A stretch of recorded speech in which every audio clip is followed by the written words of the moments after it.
Good morning, everybody. Welcome to Middleton Place. Plugged into history happening today, and this is Thursday, so it's Hands-On History Thursday. We've got Greg here, our Director of Education, and a special guest, Arthur, our lovely barn cat. He's our helper. He is our helper today. So we just wanted to thank you all so much for tuning in today. We appreciate you being here for Plugged into History, and this week is all about kids. On Tuesday we talked about toys and games for children, leisure time activities, and on Wednesday, just yesterday, we were talking about work and responsibilities for kids. So today for Hands-On History, Greg has a great hands-on activity that you can do right at home. So Greg, I'm going to let you take it away. Well guys, if you tuned in on Tuesday, you remember that one of the games we mentioned that was really popular among all the children living on plantations in the antebellum and colonial periods was marbles.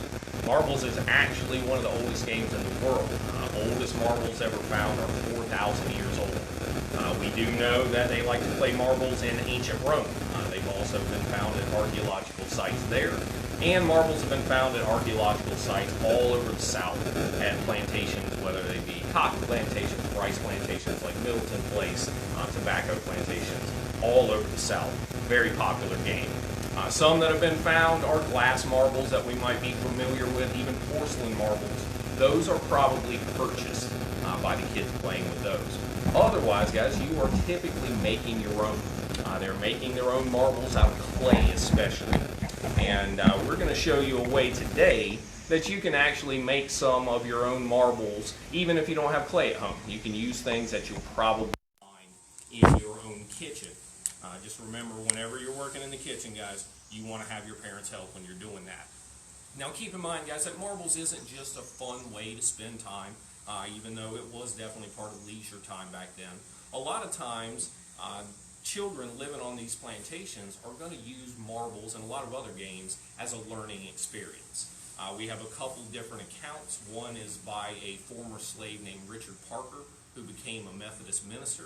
And he was apparently so good at marbles, he would usually win and collect marbles from other kids, and he would actually give them their marbles back if they would teach him a letter. And that's how he learned the alphabet and learned how to teach himself how to read. Remember, guys, we mentioned that the plantation owners' children are afforded a formal education, but most of the time enslaved children are not given that same opportunity, so they're going to find any way they can to be able to learn how to read or write, learn arithmetic. That's another good one you can learn with marbles as well. John Sela Martin was another former slave who would go on to become an abolitionist. And just like Richard Parker, he was so good he had quite the collection of marbles. When one of the owner's children on his plantation came in and asked to partner with him to play marbles, he agreed as long as the owner's child taught him how to read. Eventually he would actually trade a lot of his marbles to the owner's child for a textbook. And that way he was able to learn how to read as well.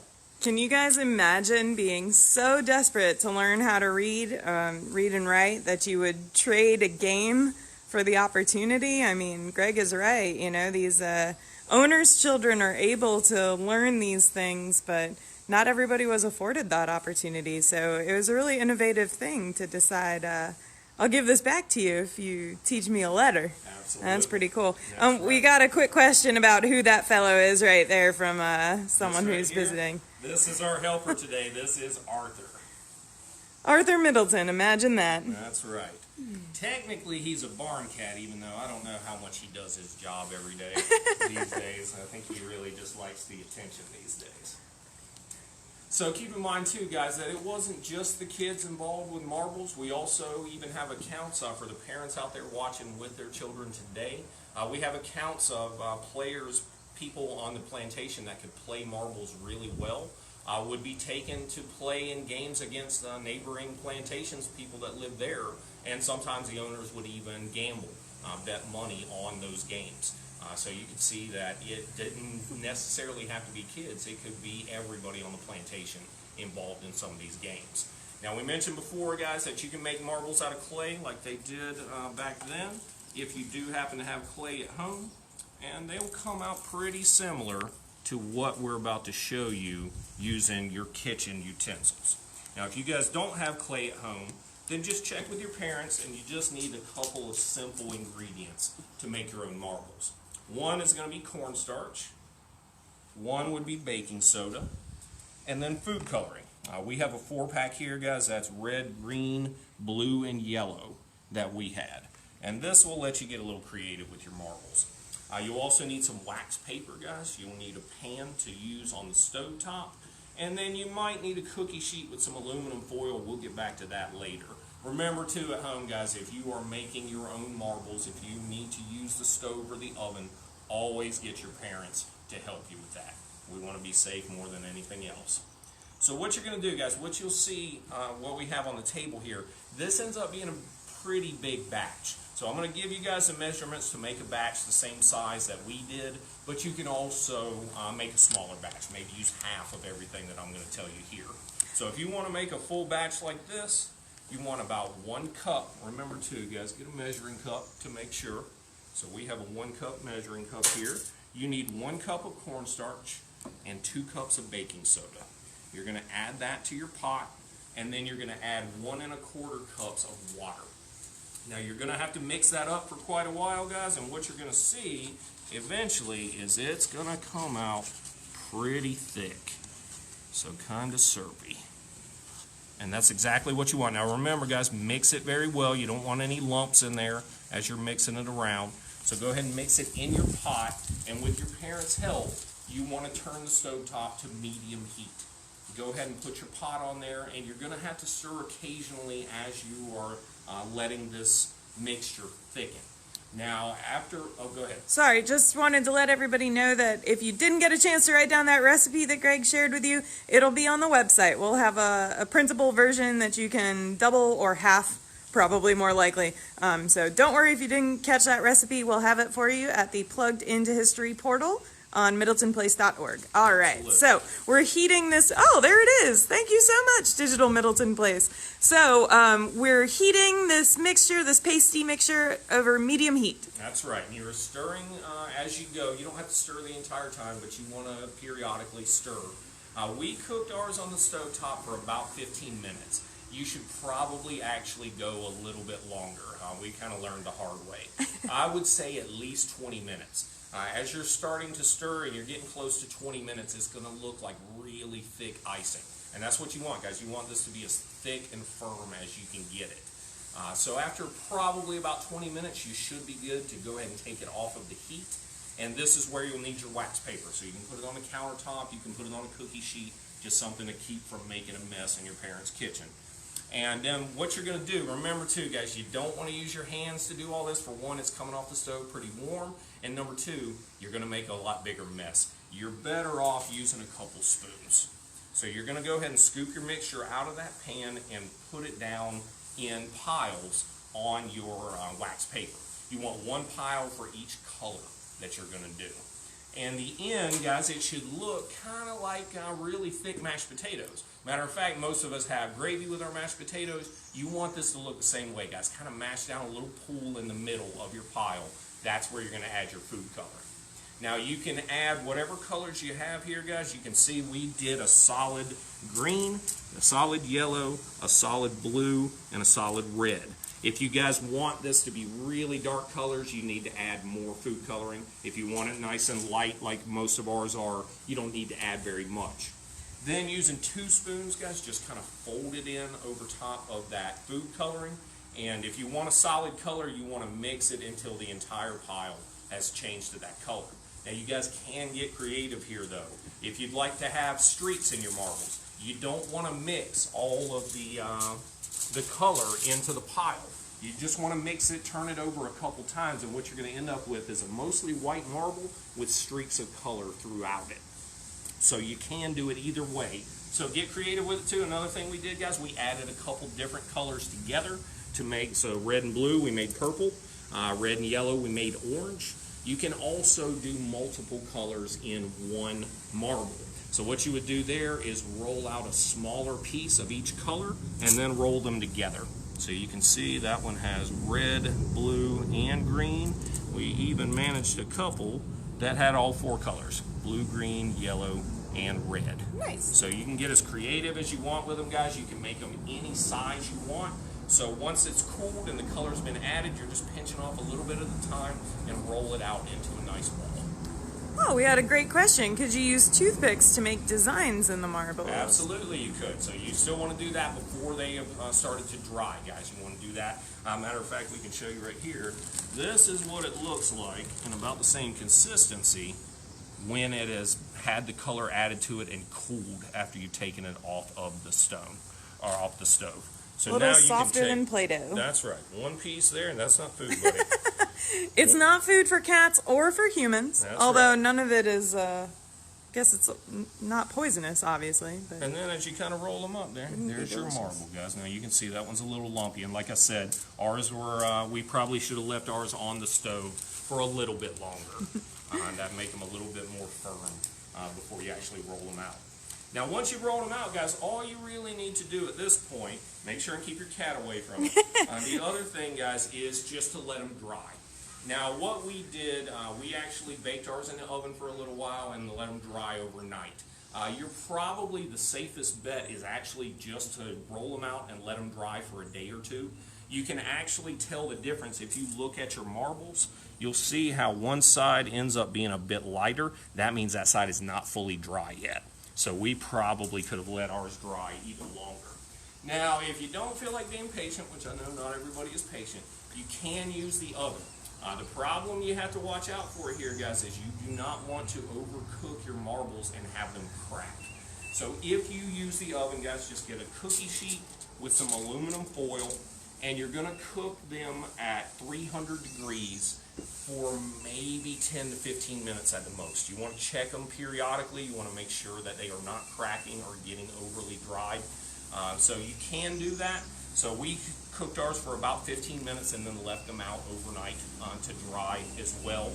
So just be careful if you're using the oven. Sometimes you might end up breaking or cracking some of your marbles. So you actually want to try, if you can, be patient and just let them dry for a couple of days, a day or two at least. oh my gosh, sorry, pause for a second for the mower to go by. Oh, is he about to mow right here? Oh, great. Okay, All good. right, Perfect. Now, guys, when it comes time to play marbles, once your marbles are dry and you're all set to play, there's all kinds of different variations of the game you can play, including where you play it and how. You could just use something as simple as a string, guys. So you just need a string, however long you want it to be, and you would just lay it down to make a circle that you can play your marbles in. Now, one thing that most of you guys probably have at the house, though, is chalk.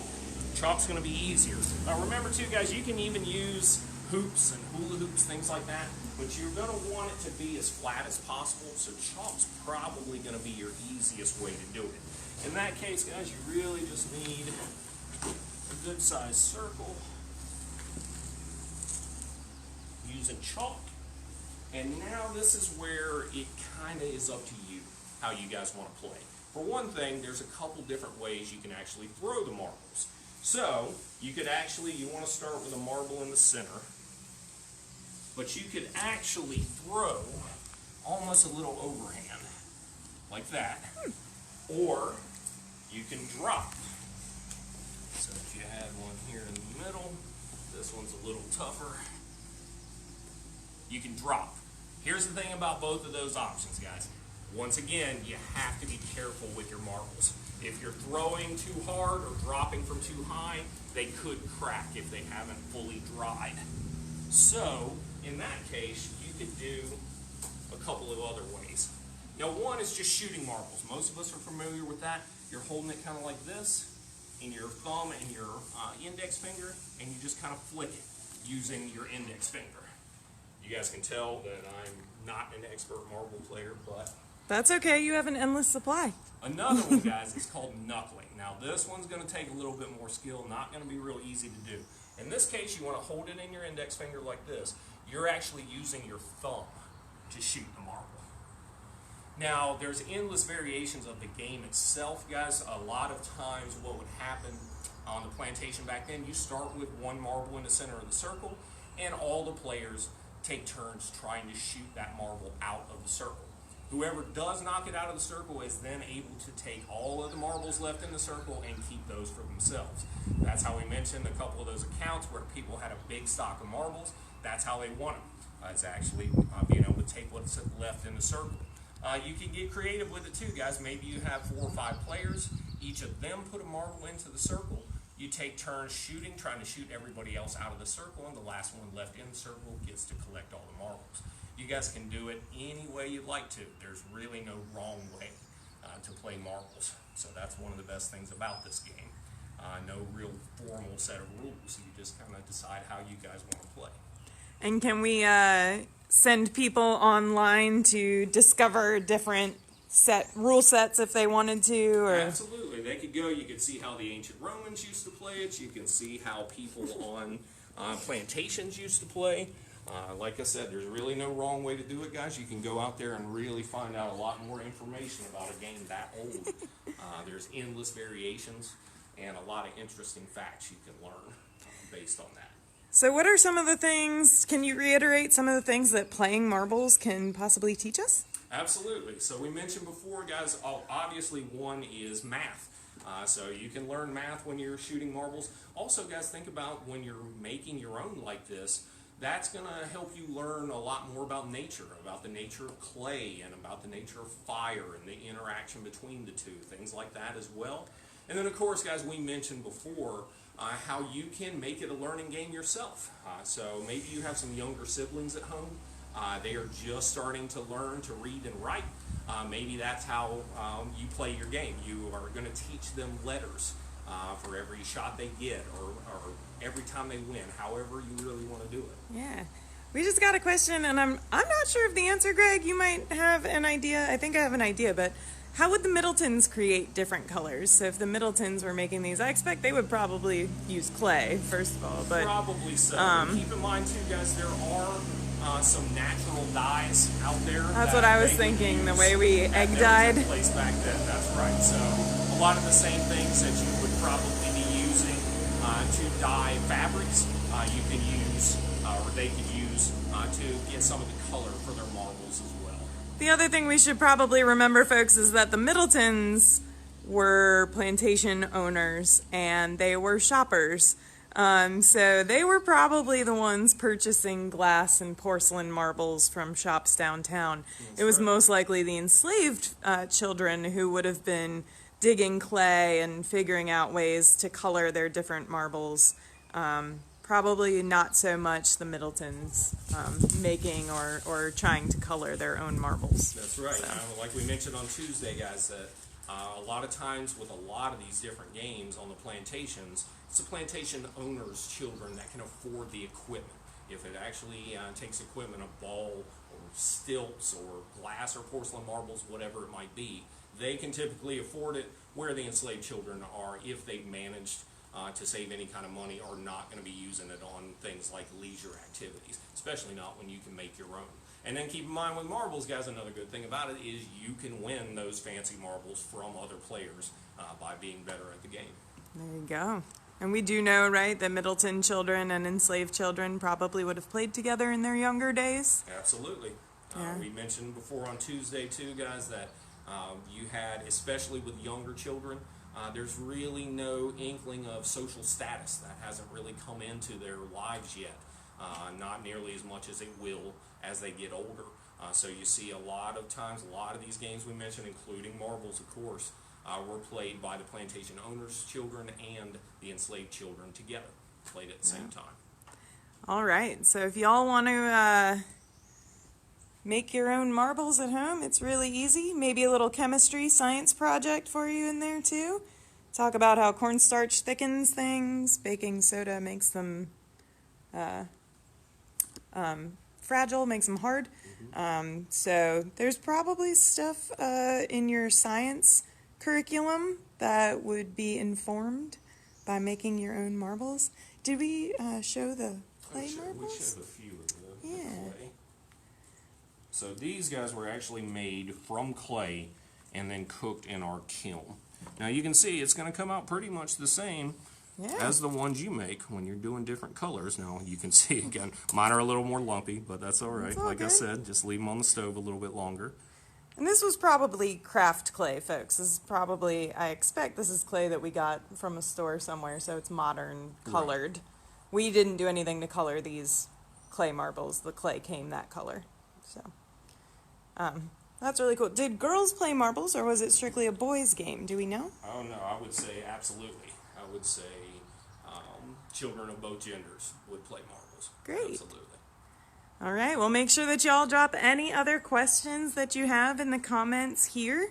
And you know what we would love would be if you all go ahead and try your own marbles. Come on back to this thread here and drop us some pictures in the comments. Show us your marbles. We would love to see how they come out for you. I think Greg did a pretty great job for this first go-around. Oh, that's a great question, Bonnie. Let's talk about that. Will Play-Doh work? Pat, I bet Play-Doh would work, but it probably won't dry out. That's a related question to what Bonnie asked. She said, does it stay soft like Play-Doh if you keep it covered? Now, how did you keep these pieces soft here? All I did here, guys, is put them in a baggie, a Ziploc baggie, and with a damp paper towel. So that kept it nice and malleable overnight. So you could actually we could make more marbles out of that today and then let them dry as well. Yeah. So it will last at least overnight, but you want to make sure that it's ziplocked or in a Tupperware container, something like that, and put a damp paper towel or washcloth or something like that in there with it.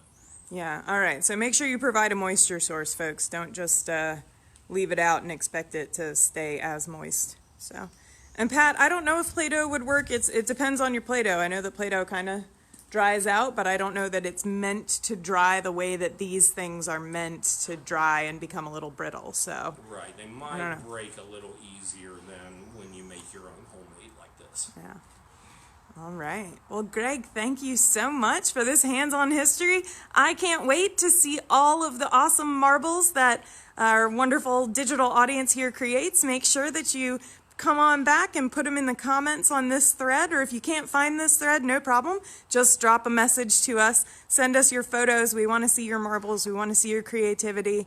And don't forget to come on back. Tell us again what's on tap for tomorrow. Tomorrow, guys, we're having a live discussion, and what we're looking for is participation from the kids. So we want to know some things that you might have learned from some of these videos that we've shown this week during Kids Week. We'd like to know some of the activities you guys have been doing at home. We know everybody's staying safe and staying at home. So any fun activities you guys have been coming up with to stay busy and have fun during the whole virus shutdown. So we'd really like to know what you guys have going on at the house, what you've learned during this week. And tune back in tomorrow at 5 o'clock. So we're going to have a live discussion. Great. Thank you so much. Our friend Rod over in the UK has sent us a link for the Marbles World Championship and says, Greg, we're looking forward to seeing you next year. Right. So practice. That's for sure. You've got a year. No problem. We'll work on it. All right. Well, everybody, thank you so much for joining into Plugged Into History's Hands-on History Thursday here for Children's Week. At Middleton Place. We are so glad to have you. We really hope that you have enjoyed this program, and Arthur wants to say thank you as well. I'm actually really glad that... Hold on, bonus geese. I'm glad that Arthur the cat was here because I forgot to bring down Flat Arthur. So, either way, we've got an Arthur here, and that's great. All right, so everybody, thank you so much for participating. You really help us out, forwarding our mission of connecting people with the past. Every time you join us, that's exactly what we're doing, and we're so grateful that we get to do that virtually with you here from Middleton Place when you can't visit us. We can't wait to see you again. We hope that everybody's staying safe and healthy. Send us your pictures and your videos of marbles. We're excited. All right, we'll see you tomorrow afternoon, Greg. Thanks. Hey guys.